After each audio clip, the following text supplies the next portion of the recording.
Why do some messages stick, spread, and persuade while others get ignored almost instantly? The answer lies less with logic than most leaders think. Today, leaders aren't just competing on strategy, they're competing for attention, belief, and action. Understanding the behavioral science behind how people think and decide can be the difference between messages that get ignored and ideas that actually move people.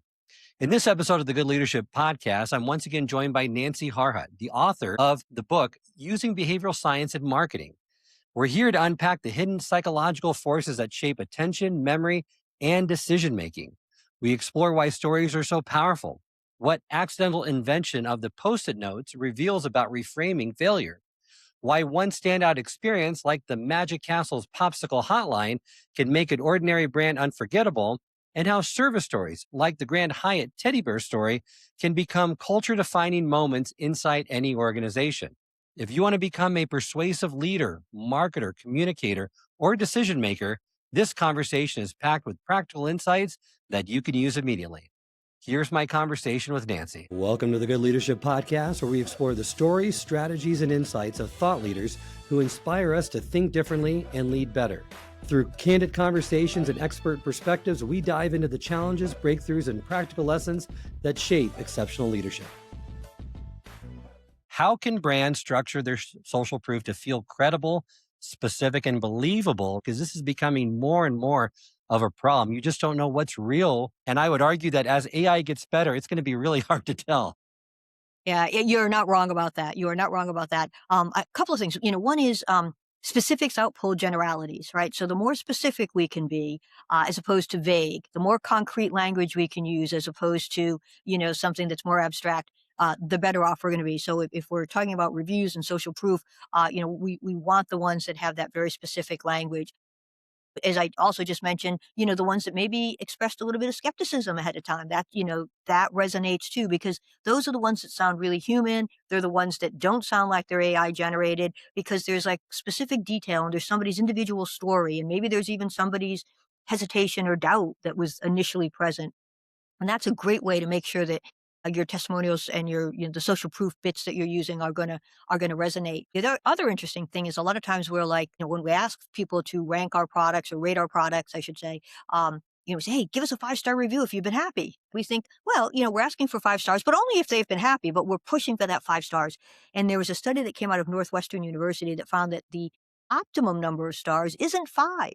It's somewhere between 4.2 and 4.7, because basically what you're saying is, look, you can't please all the people all the time. If you're up there in those 4s, it means you're doing pretty good. If you have nothing but 5-star reviews, people think it's only bots. It's, the marketer is paying for the reviews, or marketer is pulling down the bad ones. And so, we don't have to be perfect. We don't have to present this perfect, pristine, beautifully polished picture. Like, it's okay that not everybody loves us. It's okay that somebody wasn't sure that we would be the right choice. The more authentic, the more real we can be, the better it is for us as marketers.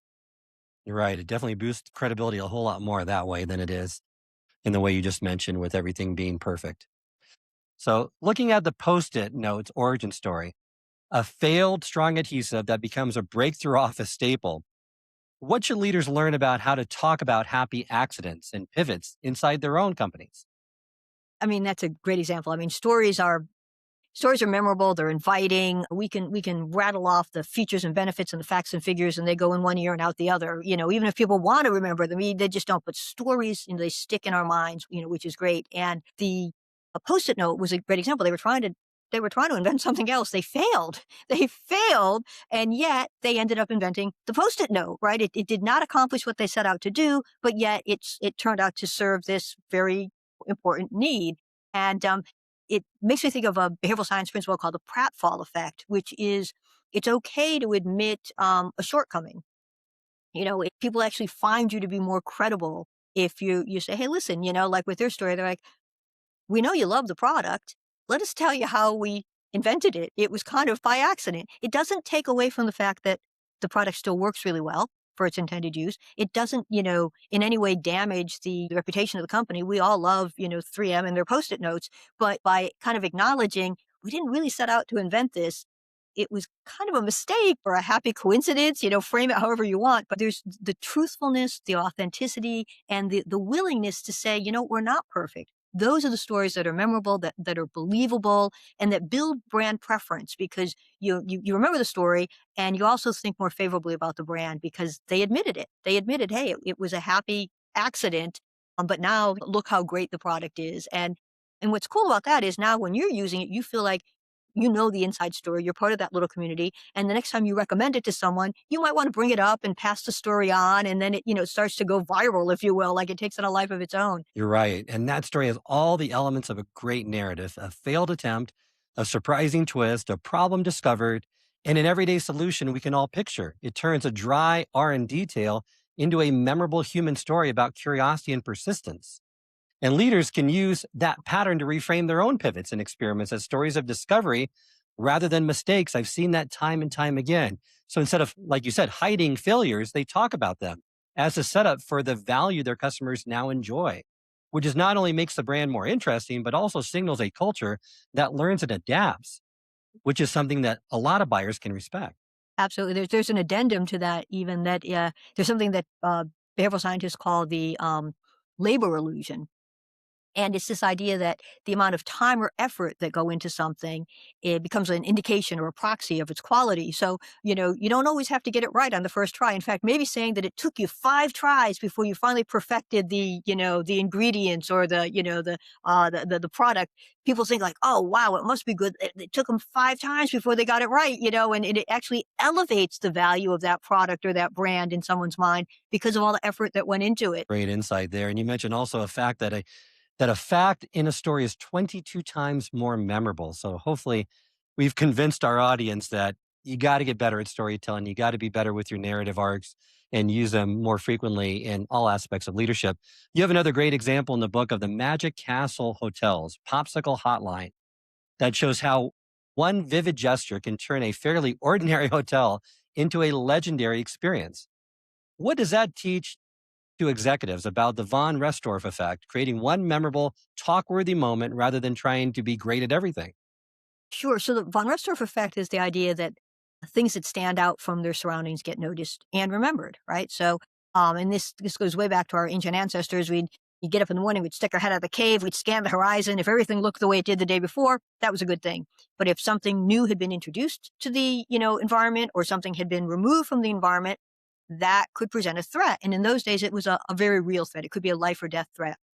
And all these years later, it's still hardwired into us to notice things that are different from their surroundings. And so you've got a bunch of different hotels out there, and they all have beds in the rooms and lobbies and maybe pools in the back. And but they're fairly interchangeable, but all of a sudden there's this one hotel that comes along and they have this service where you can pick up a phone and immediately request an ice pop. And who else is doing that? So now suddenly that's the one thing that people remember because it stands out from all the other hotels and people are focused on it. And then there's the novelty of it. It's like, oh, wow, I've never been to a hotel that does that before. And then there's the, well, I want to experience it for myself factor. So I have to stay there.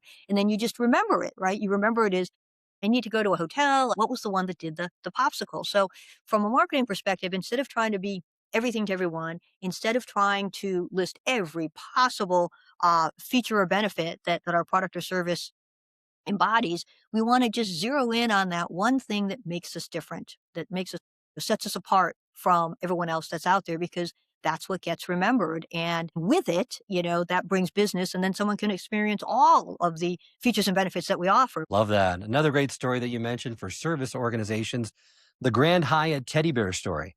Finding a child's forgotten bear and sending photos of it enjoying an extended vacation before returning it has clearly traveled far beyond the original guest. How do you recommend leaders uncover, codify, and scale these kinds of service stories inside their organizations? Because some do it amazingly well, like the Ritz Carlton, but other ones really struggle at this.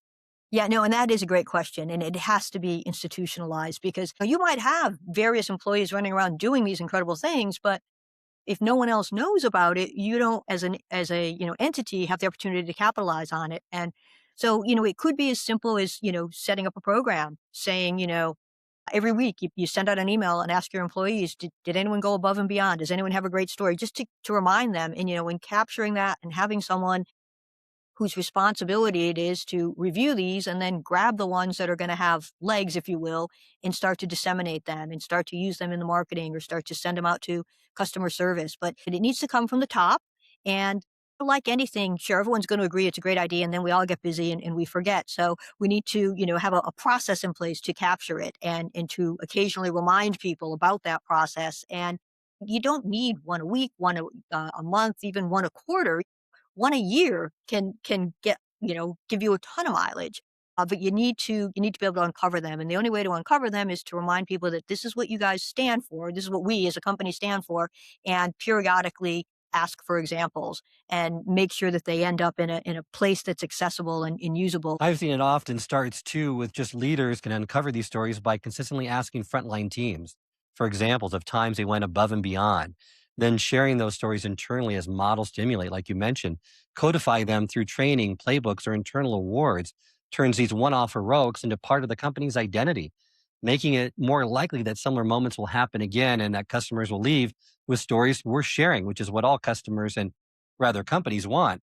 So stories shape how people see themselves and how your brand will impact their lives, which leads into these next behavior principles, and that's labeling and framing.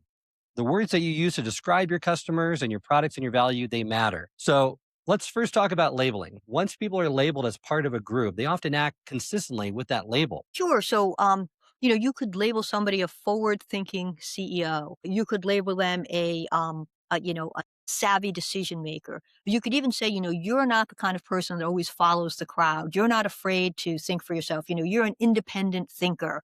Right now, if you're a challenger brand and you start out by labeling somebody an independent thinker, that would be a great thing to do, because if you're not an independent thinker, you're going to go with the market leader. It's safe, right? And if you represent a challenger brand, that means you're going to lose that person's business. But if you say to that person, you're an independent thinker, you're not afraid to buck the crowd, you recognize a good idea when you see it. So those are all ways to label somebody in a way that's consistent with what you're going to ask them to do, which is to choose you, the challenger brand.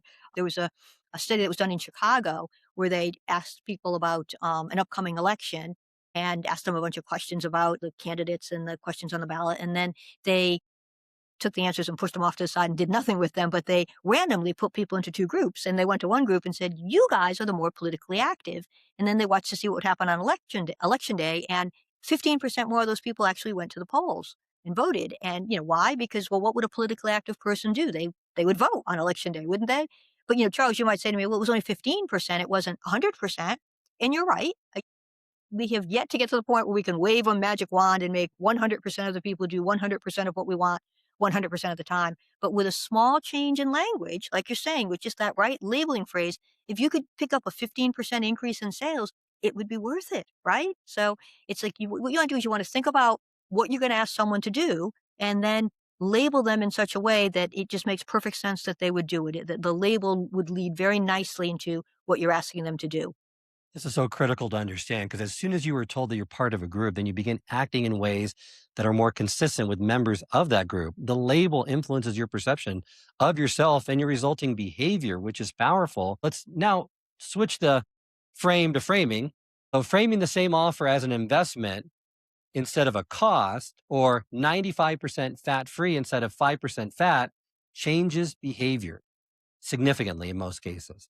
How should executives think about reframing their core value proposition without feeling like they're spinning it or misleading their prospect? Well, it goes back to what we're saying about, being truthful, right? We don't want to lie. We want to be truthful. And so, you have your value proposition, but then what you want to do is you want to think about where your value proposition intersects with your audience's needs. You gave the example of 95% fat free versus 5% fat. If your audience is trying to lose weight and eat healthy, they're looking for 95% fat free, right? They're not looking for how much, ooh, this one has 5% fat. That's going to be distasteful to them. Fat free is going to play very nicely. The product is what the product is. It is 95% fat free or 5% fat by you do the math. If it's 95% fat free, the other 5% is fat. So you're not lying. You're just framing it based on, you know, what your audience is looking for. And I think that's the thing. You want to find that intersection between what you offer and what your audience is seeking, and then you create the frame.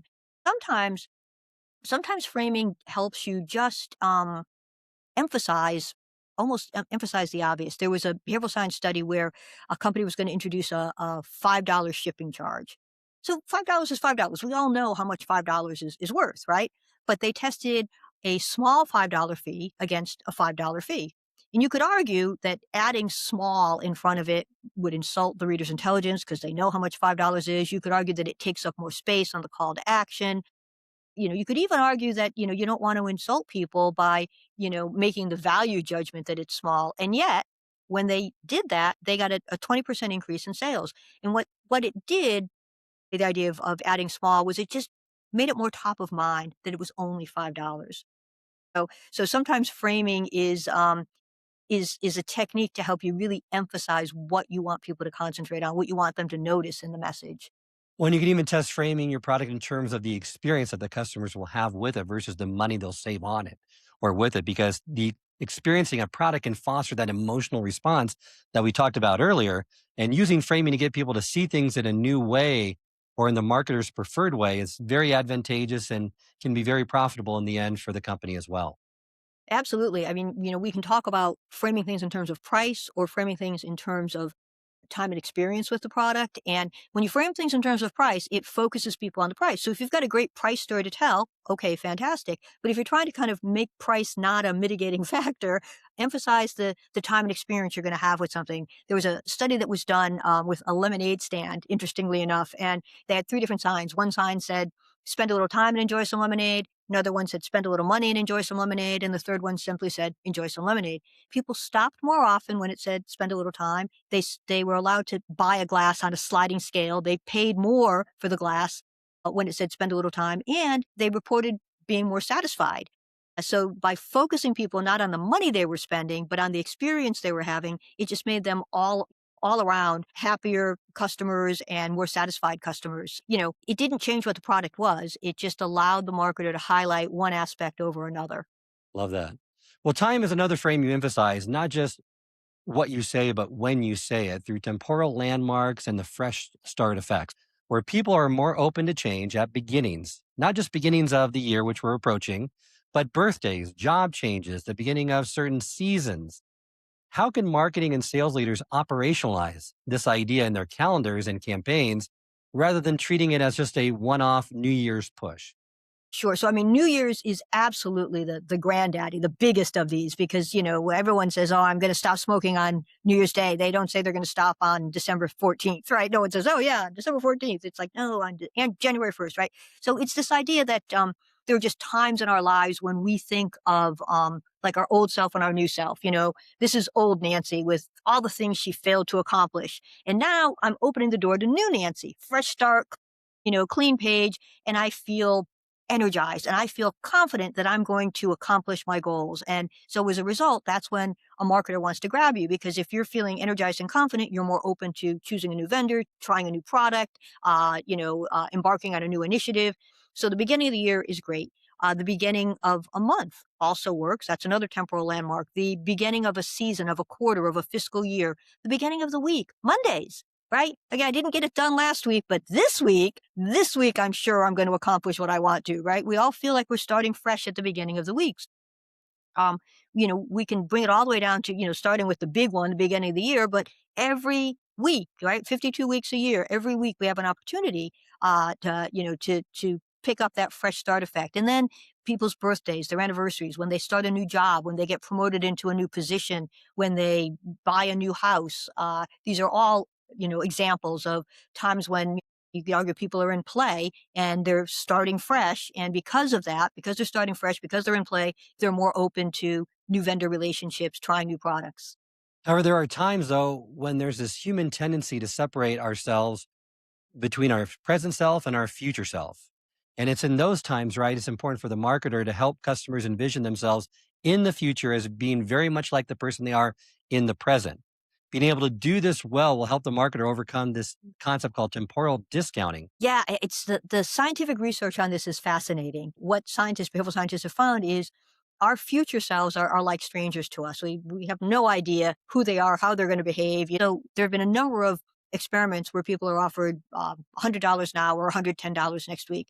And most people grab the $100 now, right? They want the money in their hands now. And then a week passes and they're like, ah, I should have waited. I could have had $110. If you're in business, if you're in marketing and you're selling donuts or beer or, pizzas or something that's, you're going to consume it right away. You're going to enjoy that, that instant gratification. You're golden, no problem. But if you're selling anything where the benefit comes later, people discount it. So if you're selling diet pills, exercise equipment, insurance, saving for retirement, education, right? Anything where by definition, the payoff is going to be later, we have to overcome present focus bias. So it's trying to build that bridge between who you are today and who you're going to be in the future. It's the same person you are today, the same likes and needs and wants and preferences and goals, but in the future. One company, it was a financial services company, and they did a face retirement campaign where you could upload a photo of yourself and age progress it so that you could see what you look like 20, 30, 40, 50, 60 years down the road. I tried it. It wasn't pretty, believe me. And then, they said, hey, would you like more information about saving for retirement? And I think over 1 million people opted in and said, yeah, send me the additional information because it just made it, more salient. You're more aware of who you were going to be as you aged and what you might need. Great examples. Love that. So once timing is aligned, you'll need to get their attention. And that's where information gaps and curiosity comes in. You talk about information gap theory. If people sense a gap between what they know and what they want to know, they'll actively act to close it. How can leaders use this when crafting subject lines, titles, or thought provoking leadership topics? We face this all the time in the leadership development industry to say, what can we do to really make them understand here's this gap and get them curious and want to close it? What I always recommend to my clients is you rely on the 5 W's and the 1 H: who, what, where, when, why, and how. And if you can start your headline, your subject line, your content title, the name of your webinar, the name of your white paper, whatever your resource is, but start it with that. That nicely tees up the information gap. Who's going to be named this year's marketing leader? What's the best way for accountants to trim expenses? Why are more and more pharmacists turning to XYZ company, right? You're like, okay, well, I'm a pharmacist or I'm an accountant or I'm in marketing, I'm interested in this topic, but I don't know what the answer is. And so as a result, I'm much more likely to take the action to get the answer, whether that is to click on the email or to download the ebook or to sign up for the webinar. It creates that gap between what you know and what you want to know. I know a little bit, I know a lot even about, marketing or pharma or accounting, but I don't know the answer to this specific question. The other thing you can do is you can use superlatives, right? The best, the worst, the most, the least, the most requested. The worst thing you can do when you're applying for a loan: the most requested flavor at this ice cream store. I'm here to order ice cream. I wonder what the most requested one is. I'm going to be taking out a loan. What's the worst thing I can do, right? That also creates that information gap that people then want to close and will take the action to seek the information to close that gap. I see this a lot with a lot of programs where they just give them the answers. They don't create questions to make them curious, to help them to stay engaged. It's just here's one answer after another. And it's not an effective way to keep engagement over long trainings or educational programs. It's much better just to tease it out in pieces and to get them curious about the question before you give them the answers, which, in my opinion, if I saw that more frequently done, you'd have a much more engaged audience. Yeah, I think you're absolutely right, Charles. There's research that came out of BI Norwegian School of Business that found that questions outperform declarative sentences by up to 140%. So it supports your theory. Yeah, questions keep people engaged. Great. Well, of course, once you've earned that click, you have to present choices and paths in a way that help people move forward instead of freezing up. And that's where choice architecture really comes in.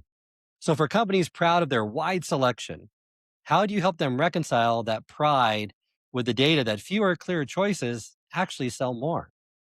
Yeah, no, people love all the choices, but then that analysis paralysis sets in and they just can't decide, or they make a choice, but they keep thinking, I might have left something better on the table. So limiting choices is good. And, I know some companies are like, but we have so much we want to say. So what you do is you start to subdivide. So maybe you're a candy company. So first question is, what do you want, hard candy or chocolate?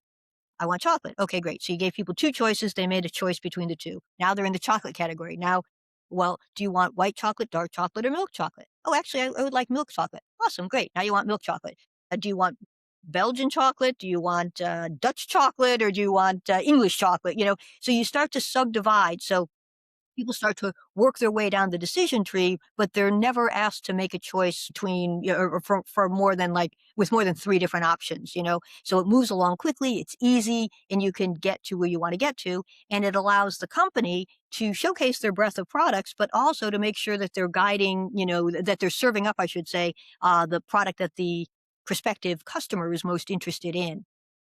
Two is, in my book, two is always better than one, because you have one thing, you're like, I don't know, do I or do I not want this? Two things, it's like, oh, which of these two do I want? Two is always better than one. And the research proves you're almost four times as likely to make a decision if you have two choices versus one.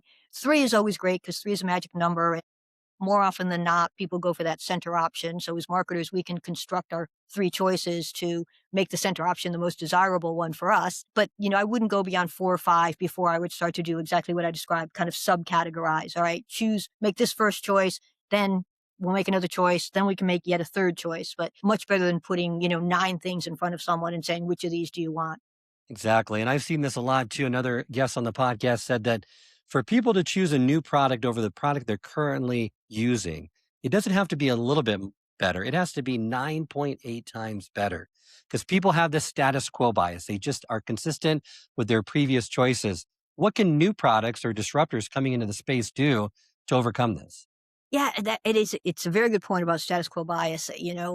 Sometimes we think our biggest competition is our competitor, and it's not. It's inertia. It just feels comfortable to not do anything, and so we need to shake people up to kind of get them to just step out of their shell and out of their routine and do something different, or we need to make it easier for them to do what we want them to do. So, for example, we were doing some work with a insurance company, and they would go into different employment places, different companies, and they would offer employees the opportunity to sign up for an appointment and learn about these different kinds of voluntary insurance that they could buy. And very few people would sign up, right? HR would send out an email saying, hey, Acme Insurance is going to be here. Make your appointment. You can learn all about these policies that you can buy. And if you want, you can buy one. And, crickets, no one signs up. So we went in and we said, all right, we're going to have HR send out an email that tells you when your meeting is. Charles, we set up a meeting for you. It's on Tuesday at 3 o'clock in room 14. Um, See you there. We took the liberty of setting it up because it's so important. And then in a smaller, section, it said, if you need to reschedule, click this link. And what happened was way more people showed up to the meeting because it was easier, right? That the path of least resistance was to go to the meeting, right? And if we're trying to overcome inertia, we want to make the path of least resistance lead to our door, right? In the first case, I had to schedule the appointment. It was up to me. I had to do all the work. In the second case, it was work to get out of the appointment. It had already been set up for me. It was easier to just go to it. And they ended up with 418% more people at the meetings, and they got 19% more of them actually buying insurance. So it really accomplished what they were trying to do. And what they did is they kind of overcame inertia by making it easier for people to do what they wanted them to do, right? So you want to make it a little bit harder for people to do what you don't want them to do and easier for them to do what you do want them to do. Common sense, but not common practice, I would argue. And underpinning all these techniques is language, the actual words and phrases you choose. So let's talk about that because it's often the fastest thing leaders can change. You emphasize that fluent, concrete language and devices like alliteration, power words, and the WIFM are really great to keep the copy brain friendly. So what I see a lot of right now is vague versus concrete language and an overuse of acronyms and jargon and text speak. So concrete versus vague. Research shows that if you use concrete language, you make more sales. There was a study at an e-commerce site, and for a period of 9 months, they used more concrete language over less specific, more abstract language, and they got a 30% increase in sales. So a common example was, you could have pants or you could have blue jeans. Well, pants is not as concrete. Blue jeans is more concrete. If I said, "Oh, would you like these pants? Are they jeans? Are they corduroys? Are they khakis? Are they dress pants?" I don't know. If I say blue jeans, you get a mental picture, right? They're blue jeans. You can see it. And if we can create the mental picture, we're much more likely to act on it. So I think one of the biggest mistakes we're making is we're not using enough concrete language. Everybody sells a solution to optimize your email. Well, all right, are you going to help me send the email? Are you going to help me write the email? Are you going to help me construct how are you going to optimize my email? What exactly does your solution do? And Time and time again, you'll go to somebody's webpage and you're still not sure what it is they offer, right? So specificity, right? Concrete language. And then the second thing is downplay the acronyms and the jargon and the tech speak. We think that we need to use this. We think that that's our price of entry. It proves that we play in this space. And what it does is it slows people down. It can confuse them. And when you create that kind of friction, when you slow people down, when you make them pause and think, sometimes you lose them. You know, they'd rather just go someplace else where it's easier. And there have been studies that show that even among highly educated people, so in your B2B audience, where you've got someone who's controlling, millions and millions of dollars in budget, and they're highly educated, and they've got a lot of experience in the field, even they prefer simple, easy to understand language. It just makes things easier for them. It reduces their cognitive load. It reduces the strain they have on their brain. And we've already got so much going on. We're already juggling so many different things that anytime a marketer can make things easier, they put themselves in a better place because of it. There was a study that was done with some doctoral candidates, and they were reading, doctoral thesis papers, right? And the researchers went in and they found every word that was 9 letters or longer. They took it out and they substituted a shorter synonym. And then some people read the original, some people read the versions with the shorter synonyms. People ranked the versions with the shortest synonyms as better papers, and they rated the authors as more intelligent. So that idea that we've got this very educated audience, we need to use these big words, it doesn't hold water. Even super smart people prefer simple, easy to understand language. You're right. Scientists have found that people prefer things that feel easier to think about and easier to understand. Not only do they prefer them, people feel more confident in their ability to make decisions about them. And if something's hard to read, people will assume it's probably hard to do. So choose your words carefully because they're important. And you mentioned at the beginning of the podcast a few words to always try to use more of, which one of them we already talked about, which was imagine. The other two are free. And most importantly, I think, is you. When you describe a story, when you talk to people, use the second person. Imagine if you could do this, not we, not us, not our company. It puts them into the story. It makes them feel like this could benefit me. You're absolutely right. And it's a common mistake that we make. We're big believers in our products and our services in our company, and we want to tell everyone about it. We're enthusiastic. It comes from the right place. But what happens is we, our company, our product, or the company name. And again, it comes from the right place. But behavioral science research shows that people are skimming and scanning, and their I doesn't stop at I, we, our, but it does stop at the word you and at their own name. So if you can use somebody's name, use it. But we can't always, and that's okay. Use the word you. Our I will stop there. You is a powerful word. As you said, so is imagine, so is the word free, so is the word because. When people are given a reason for what we're asking them to do, they're much more likely to do it. So because is another power word. And there's small changes, small edits we can make in our language, but they can have a really outsized impact. One literary device or that people don't use enough of, especially leaders, is that when they're introducing a new product that people may or may not have a frame of reference for, or marketing a service that people might not have heard of, or it's hard for them to grasp, consider using similes and metaphors. It's so underutilized, but it's so effective because both are great ways to make comparisons between something they know and something you're trying to tell them that they need. Sure, a simile is a comparison using the words like or as. A metaphor is a comparison without those words, but it's still a comparison. You're drawing a parallel between two different things. And when you're introducing a new product, or when you've got a more technical product that people may not fully understand, it's very helpful to use a simile or to use a metaphor because it makes that idea easier to grasp. There was a company called Crazy Egg, and they ran a headline that said, Crazy Egg is like having X-ray glasses for your website or something like that. I can't tell based on its name what that company does,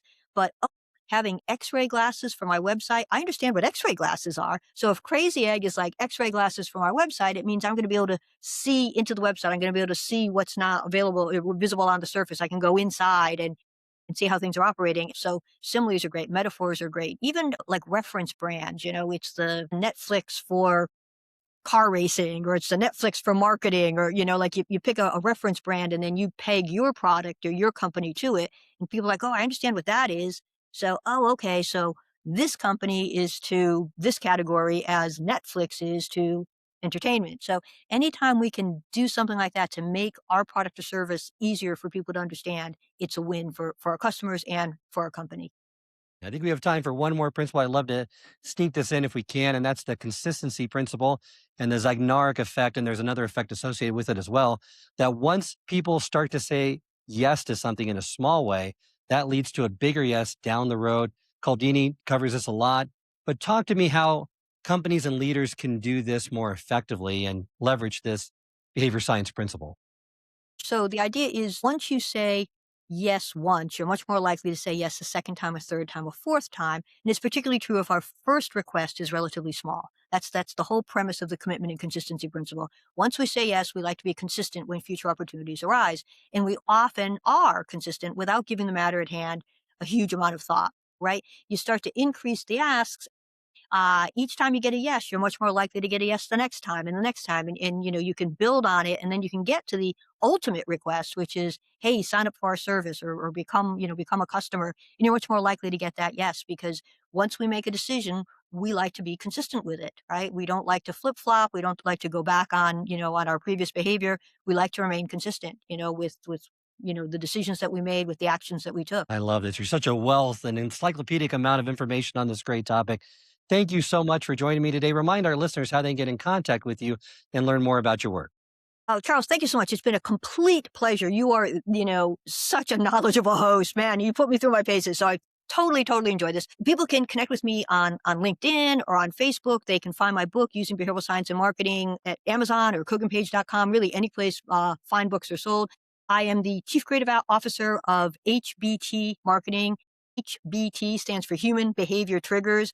You can find us at hbt.mk or hbtmktg.com. We shorten marketing. And I'd love to hear from any of your listeners if they have follow-up questions or they just want to chat or connect. That would be great. Wonderful. Thank you again for joining me. Thank all of you for listening. And we've just reframed how to see your customer, not as a rational decision maker, but as a human navigating emotion, loss, shortcuts, and stories, which raises an uncomfortable question.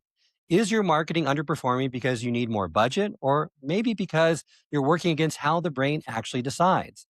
Nancy's conversation with me and her work leaves us with that simple challenge. Pick one principle and treat the next 30 days as an experiment. Turn it into evidence. Test your old approach against a behaviorally informed one and let the results do the convincing. Thank you for joining us. I hope this episode has provided you with valuable insights. If it has, I ask you to share it with someone who would also benefit from it. If you've been enjoying and gaining knowledge from this podcast, then subscribe to our YouTube channel where you can find all the previous episodes of the podcast and additional learning resources. You can also subscribe to the podcast on Apple or Spotify and leave up to a 5-star review.